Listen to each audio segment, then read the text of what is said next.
नमस्कार। क्या हाल चाल है? सब ठीक है? बहुत बढ़िया अपना और अपने को ख्याल रखो। जब टाइम मिले तो वीडियो जरूर देखो।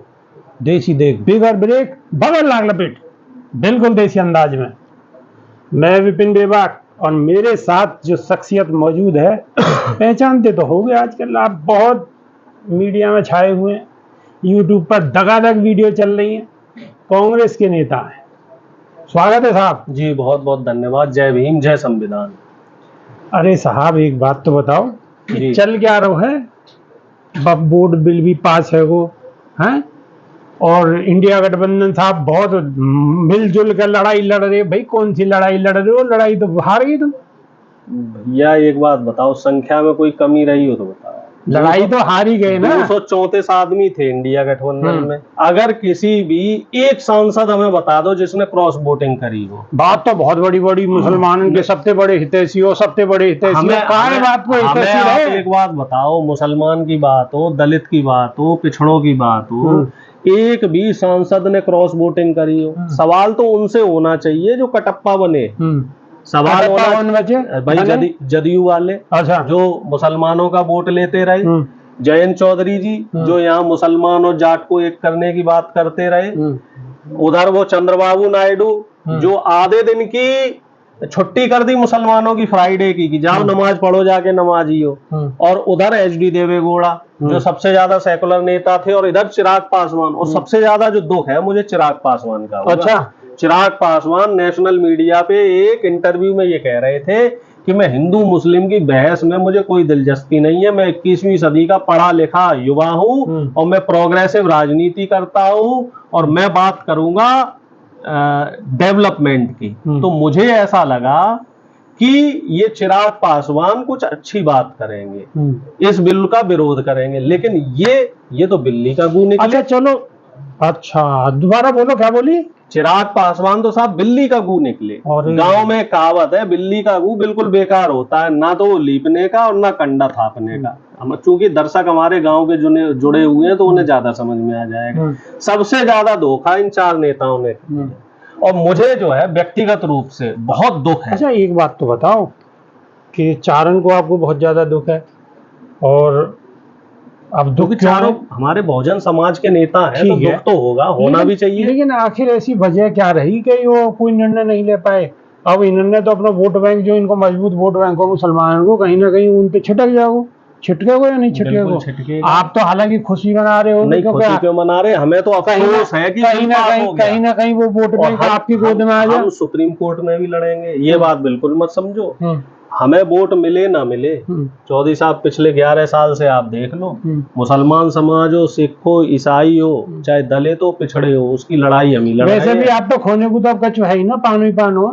बात खोने पाने की है नहीं। हमारे नेता ने तो एक बात कह दी है कि हमें वोट मिले ना मिले, हम सरकार में रहे ना रहे, हम तो संविधान और लोकतंत्र की रक्षा करते रहेंगे, चाहे वो हमें विपक्ष में रह के। कहीं ऐसे तो ना हो रक्षा के चक्कर में जो क्षेत्रीय पार्टियों ने बिल्कुल ही बर्फ में लगाने को प्रोग्राम बनना हो। इस बात को क्षेत्रीय पार्टियां खुद समझे। क्षेत्रीय पार्टियों का उदय क्यों हुआ था? क्योंकि राष्ट्रीय पार्टियां बहुजनों के बेहतरी के लिए वो काम नहीं कर रही थी। कहीं ना कहीं राष्ट्रीय पार्टियों में मनुवाद बढ़ गया था। अब क्षेत्रीय पार्टियां मनुवादी हो गई। कहीं ऐसे तो ना कि कोई गुप्त समझौता बीजेपी और कांग्रेस में है वो हो गया और मिलके, और कोई समझौता नहीं, इनकी किल्ली उड़ा दो एक कोई समझौता बाद में 50-50 आधे कभी हम और तो आग है। बीजेपी तो आग है, आग के साथ क्या दोस्ती? आग तो अपना घर भी जलाती है, दूसरे वाले का भी जलाती है। ये तो नफरत पढ़ाते।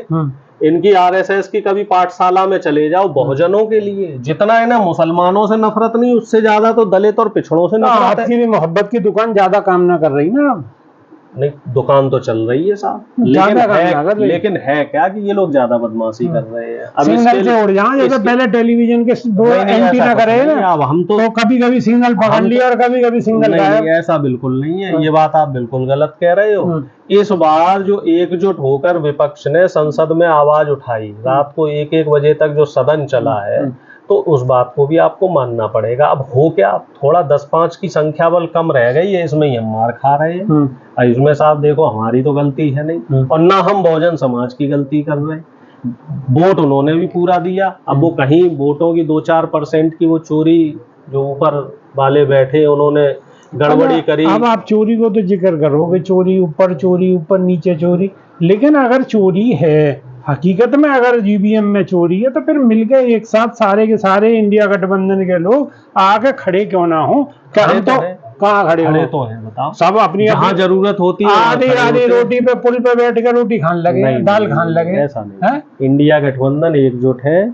और इस बात को तो लेके जो गोदी मीडिया के पत्रकार है वो भी कह रहे हैं, मैं आपकी बात नहीं कर रहा, मैं गोदी मीडिया के पत्रकारों की बात कर रहा हूँ। चलो धन्यवाद, सारे हम गोदी मीडिया में शामिल नहीं करे आपने। आप तो देखो न्यूट्रल करते हो, जो खबर है वो सही खबर दिखाते हो। जो गोदी मीडिया वाले हैं वो ये कह रहे हैं कि जो मुसलमानों को मानने वाले हैं, जो मुल्ला परस्त हैं, वो सारे के सारे इकट्ठे हो। अच्छा अभी एक बात तो बताओ कि तेलंगाना में क्या है रो? तेलंगाना में जो मसला चल रहा है उस पे राहुल गांधी जी की रेवन्ना जी से बात हो गई। जो ये मसौदा था, तो फिर जो वहाँ जो खराब करवा दो, वहाँ जो सल्टा हो ना, वहाँ जो घटना थी वो घटना पुरानी सरकार के साथ जो टाई अप हुआ है, और अब जो खबर है वो ये है कि उस चीज को रोक दिया गया है, और जो उसमें नुकसान हो रहा है उसकी भरपाई भी की जाए। कांग्रेस के नेता ने स्पष्ट कह दिए कि अब रोक दियोगे वो, अब चिड़िया बिड़िया के घर बिल्कुल सही सलामत रहेंगे, ज्यादा टेंशन लेने की जरूरत ना है। ऐसे ही है? नहीं, बिल्कुल बिल्कुल, हाँ कह रहे हैं। अच्छा, लेकिन यार बात तो बहुत खराब हुई है। नहीं, कोई बात खराब नहीं है, पुरानी सरकारों के जो पाप है भाई, जो मसौदे अडानी जी के साथ हुए थे वो पुरानी सरकार के एग्रीमेंट थे। अब कागज का काम तो कागज से ही कटेगा, जब तक कोर्ट के जरिए वहां से उस पे स्टे ऑर्डर नहीं आएगा। बिल्कुल ठीक है। अच्छा, बसपा सुप्रीमो बहन मायावती भी कूद गई हैं अखाड़े में, और उनको कहना भी बिल्कुल स्पष्ट तौर पे किया गया, आप बिल्कुल फाइनल तरीका से मुसलमानों के साथ मजबूती के साथ खड़ी हैं। हम तो साहब पिछले 1 साल से इंतजार कर रहे थे, और राहुल गांधी जी ने तो रायबरेली में कहा भी था, हमने तो आपसे जिक्र किया था कि बहन जी अगर साथ में आ जाए तो बीजेपी तो जीरो ही पड़ी है।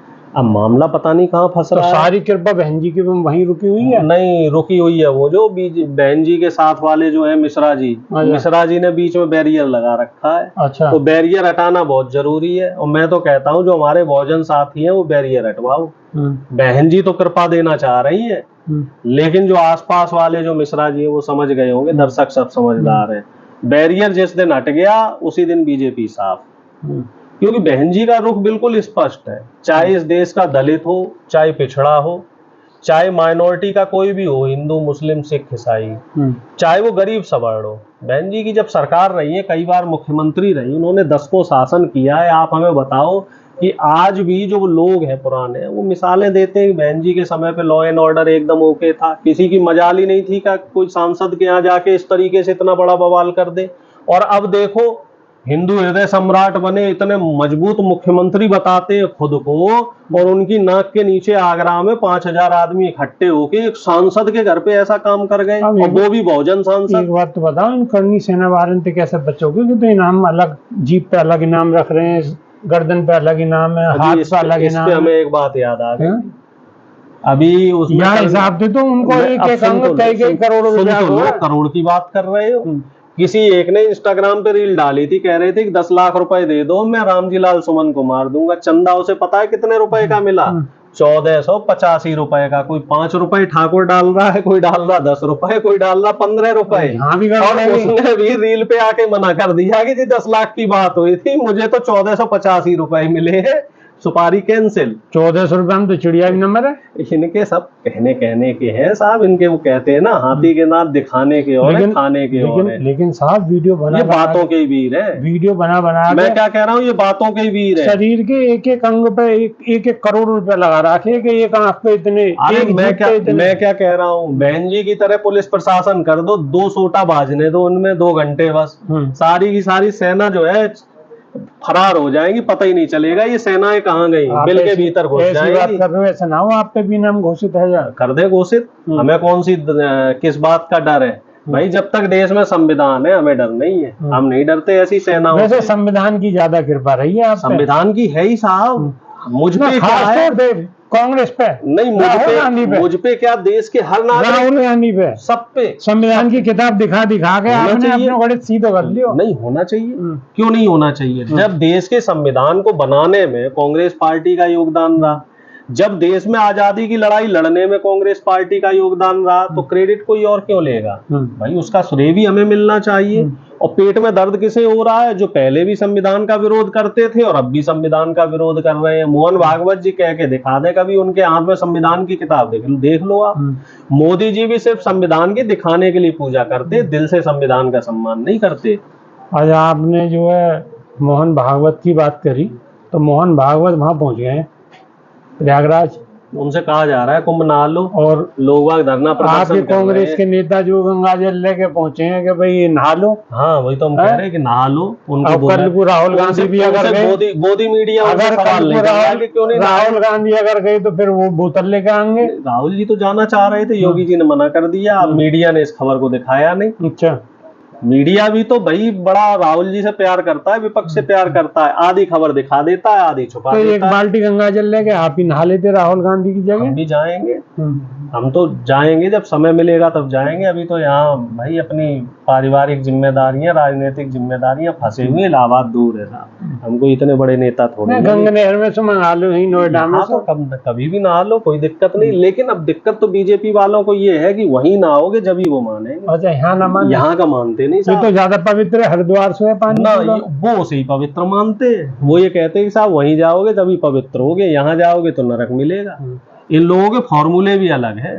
अब देखो 10 साल तक यमुना साफ नहीं हो रही थी, एलजी को पता नहीं किसने हाथ बांध रखे थे, और जैसे ही रेखा गुप्ता सीएम बनी, एलजी दोनों हाथों से काम करने लग गए। अब कह रहे हैं साहब यमुना साफ कर देंगे। अब तक पता नहीं एलजी को किसने रोक रखा था, कहीं केजरीवाल ने रोक रखा था, किसने रोक रखा था, जाने किसने हाथ पकड़ रखे थे। तो बीजेपी के फॉर्मूले भी अलग है। तो आप ना चाहोगे कि यमुना साफ हो? मैं तो ये चाहता हूँ कि पूरा देश में जितनी गंदगी है यमुना गंगा के नाम पे वो सब साफ हो जाए। राजनीति की भी साफ होनी चाहिए। हाँ, राजनीति की तो सबसे पहले होनी चाहिए, क्योंकि सबसे ज्यादा पापी बीजेपी में घुसे पड़े हैं।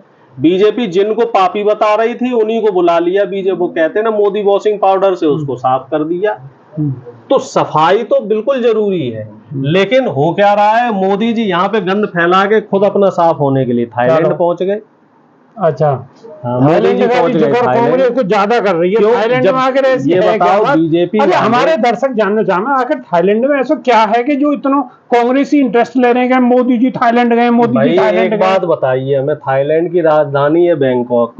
तो जब पिछले 10 साल में बैंकॉक के नाम पर राहुल गांधी को आरएसएस बीजेपी वाले बदनाम कर सकते थे, तो अब तो ऑफिशियली प्रधानमंत्री जी थाईलैंड जा रहे हैं। ये जानना चाहेंगे कि आखिर कांग्रेस इतना प्रचार क्यों कर रही है कि मोदी जी थाईलैंड गए? क्या है थाईलैंड में? इस बात का जवाब तो बीजेपी आरएसएस के लोग ही देंगे कि थाईलैंड में ऐसा क्या है जो राहुल गांधी के नाम पे ये चर्चा करते रहते हैं। अब तो मोदी जी भी गए, हो सकता है मोदी जी देखने गए होंगे थाईलैंड में। बदलने की भावना पे काम कर रहे हैं ना, हम तो जनता को जागरूक कर रहे हैं कि ये जिस काम के लिए दूसरों पे छींटाकशी करते थे, अब इनके कथा कथित आका विश्व गुरु वहीं जा रहे हैं। देख लो क्या कर रहे हैं। आजकल हिंदुस्तान के अंदर राजनीति में भी थाईलैंड छाया हुआ। और थाईलैंड में आखिर क्या है हमें तो बहुत ज्यादा मालूम नहीं है। नेताजी भी कछु गोलमोल बात कर रहे हैं, लेकिन गए हो तब तो। लेकिन थाईलैंड में कछु ना कछु मामला है गंभीर। क्यों कि चर्चा इतनी है रही है, हम क्या करें?